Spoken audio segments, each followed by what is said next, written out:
y tal como lo habíamos anunciado, en nuestros estudios damos la cordial bienvenida al abogado Henry Cucalón, asambleísta por el PSC y miembro de la Comisión de Justicia. Gracias por acompañarnos, asambleísta, buenos días y bienvenido.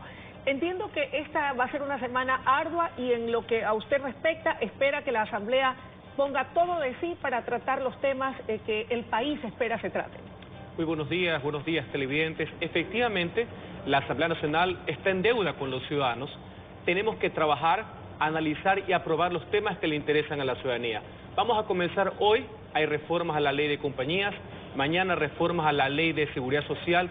Ha entrado el veto al Código Integral Penal, será analizado inmediatamente el día miércoles por la Comisión de Justicia, y asimismo el día viernes se remitió el proyecto de ley de crecimiento económico, ley de urgencia económica, donde hay algunos aspectos positivos que creo que hay que tener la apertura y seriedad para tratarlos y que ojalá pueda ser una herramienta que mejore la generación de empleo. Y en ese sentido, ¿cuál va a ser la postura del Partido Social Cristiano? ¿Hay algo que de pronto no les gusta o no les termina de convencer, más allá de lo positivo que ha señalado? Todo lo que sea incentivos y estímulos al sector privado, que propenda a la reactivación del mismo y por tanto a la consecución del empleo, contará con nuestro apoyo. Por ejemplo, yo saludo la eliminación de esa proterva figura del anticipo del impuesto a la renta, que se constituye en un castigo para el sector privado. Pero asimismo advierto que nosotros no apoyaremos la imposición de tributos directos o camuflados que sigan perjudicando a los ciudadanos. Por ejemplo, ahí veo en la propuesta el tema de la eliminación de la posibilidad de que tienen X cantidad de ingresos puedan deducir. Desde mi punto de vista, eso es discriminatorio y afecta a los ciudadanos. Eso no lo van a apoyar. Nosotros no vamos a apoyar eso. Ahora, en lo que tiene que ver con el veto al COVID por parte del presidente de la República, ¿es procedente dejar que sea la Corte Constitucional la que defina si es constitucional o no dar luz verde al aborto en caso de violación? El Ejecutivo ha hecho lo correcto, ha vetado por vicios de constitucionalidad y lo ha remitido a la Corte una disposición transitoria que se refería al artículo 150. Y esto obedece una lógica. Si el artículo 150, que se trataba sobre la despenalización del aborto en caso de violación, no fue aprobado, es lógico que una transitoria para implementar ese artículo no pueda tener vigencia. Eso fue un error de la Asamblea Nacional. Él lo ha remitido a la Corte Constitucional para que declare la inconstitucionalidad de esa disposición transitoria. ¿Qué es lo que hace el presidente? Eso sí, le da una categorización, explica y se suma a los pedidos de que esto es una estigmatización, esto es una criminalización hacia la mujer que ha sido víctima de una violación y pasa a ser revictimizada en el caso que tome esta decisión. Será la Corte quien tenga que dirimir, pero fundamentalmente lo que ha hecho el presidente es correcto. Es imponer que hay una inconstitucionalidad de un artículo transitorio de algo que no se aprobó. Yo en lo jurídico estoy de acuerdo con eso. Asambleísta, en lo que concierne a que se permita mostrar el rostro de aquellos delincuentes que son, agarrados con las manos en la masa y en delitos flagrantes, ¿qué es lo que dice ese veto parcial del presidente de la República y qué opinan ustedes? Hay un aspecto netamente positivo en aquello.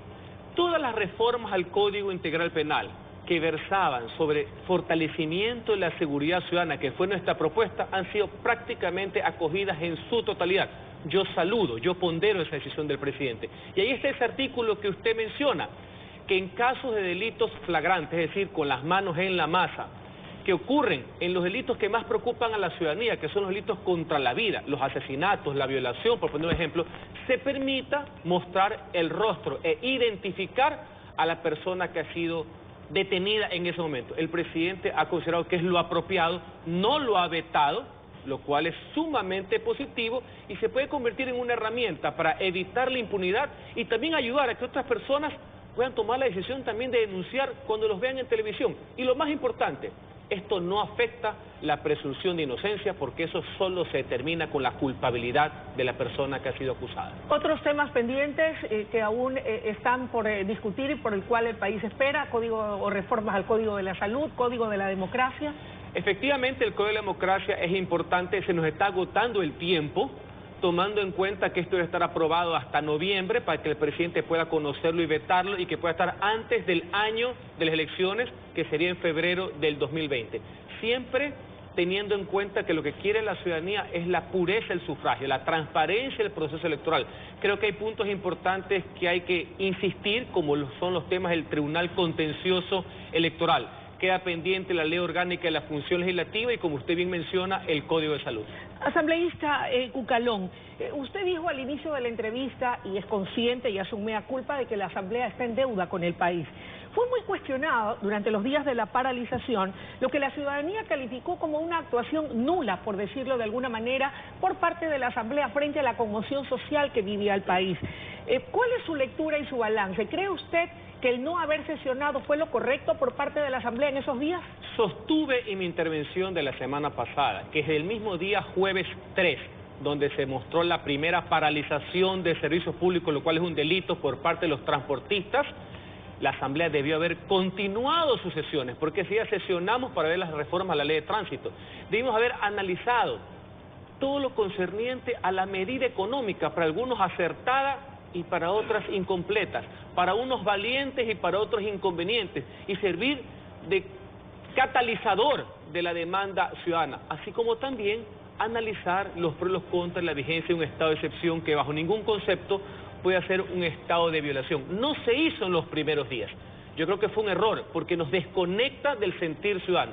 Ya la crítica o el apoyo se hace en los últimos días, ya cuando nuestra ciudad capital estaba prácticamente tomada, la Asamblea debió o no debió sesionar. Para mí, siempre ejercer valores democráticos será positivo. Para mí, el óbice o el pretexto de decir era mejor no sesionar porque mañana íbamos a caer en la agenda de X o Y grupo político, no puede ser un limitante para el libre ejercicio democrático de las ideas. Nosotros siempre estuvimos a favor de la democracia, siempre estuvimos a favor de mantener, como no puede ser de otra manera, el orden democrático, y eso se expresa a través de los debates y a través de resoluciones, no con simples comunicados. ¿Quiere decir entonces que sí estuvo presente el fantasma de un golpe de Estado? Para mí, jamás desde el punto de vista parlamentario. Lo que estuvo presente y tenía aterrorizado al pueblo ecuatoriano es que el caos, el vandalaje, el saqueo y actos delincuenciales que se infiltraron en una protesta social que se desnaturalizó, tenía totalmente convulsionado al Ecuador. Esa sí fue la realidad. Y eso es lo que es condenable a todos puntos de vista, porque no es dable que el pueblo ecuatoriano haya vivido 11 días de zozobra y anarquía. Asambleísta, ¿cómo queda el país ahora? Porque hay algunos sectores que hablan de un país fracturado, de un país con una herida abierta que tomará mucho tiempo cerrarla. Sin duda alguna, el tejido social ecuatoriano se encuentra sensible. Hay una grave fractura social del cual nosotros tenemos que abonar para que no se siga fracturando más. Hay responsabilidades jurídicas que se tienen que tomar. Será la justicia quien determine quienes violaron la ley y que tienen que ser sancionados por aquello. Pero al mismo tiempo tenemos que trabajar sin exclusión alguna en evitar que tanto odio, tanta violencia, tanta estigmatización se tome el sentir ecuatoriano. Asambleísta, la frase de que se queden en el páramo del abogado Jaime Nebot generó sin duda mucha controversia y cierto rechazo, sobre todo en el movimiento indígena. ¿Acaso fueron sacadas de contexto? ¿Qué fue lo que exactamente quiso decir el ex burgomaestre? Absolutamente sacadas de contexto ante una inquietud que tenía que ver con personas, no importa su origen racial o no, su origen étnico, su origen regional, de que podían venir a la ciudad de Guayaquil a cometer actos contrarios a la ley o que podían de una u otra manera generar violencia. Ese fue el contexto de la pregunta y no tiene nada que ver con el respeto que merecen todos los ecuatorianos. Y en el caso particular del sector que usted menciona, que han sido debidamente apoyados en la ciudad de Guayaquil en materia de trabajo, son los grandes protagonistas de los mercados municipales, cómo se han insertado en la sociedad de forma positiva y son agentes del cambio y de empleo en la ciudad de Guayaquil. ¿No costará aquello, tal vez, o tendrá un costo político en el 2021? ¿No podría costarle la presidencia al abogado Nebot en caso de que se decida participar? Las decisiones que uno toma no deben ser ponderadas o no por cálculos electorales.